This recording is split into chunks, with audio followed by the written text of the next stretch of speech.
কলকাতায় এসে এতটা ব্যস্ত হয়ে পড়েছিলাম যে ভিডিওগুলো এডিট করে ছাড়ার সময়ই হচ্ছিল না।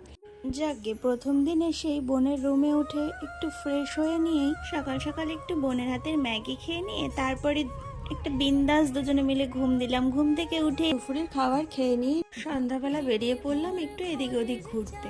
যাচ্ছিলাম ইকোনেস্টার, যেতে যেতে রাস্তার দুধারে দেখছি কার্টুনগুলো কি সুন্দর, তাই না? যার জন্য একটু ভিডিও করে নিলাম। এই গণেশটা দেখো কি মিষ্টি, আর বোন তো ফটো তুলবে বলে আমি একটু ভিডিও করে নিলাম। আর এখানে দেখো ব্রিজটা কি ভালো লাগছে ব্রিজটা দেখে।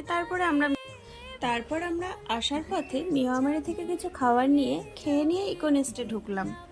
দেখো এন্ট্রিটা কি ভীষণ সুন্দর, জায়গাটা এতটা সুন্দর লাগছিল যে আমি ভিডিও না করে আর পারলাম না। আর এত সুন্দর একটা পরিবেশের মধ্যে ছিলাম যে রিলস ভিডিও না বানালেই নয়।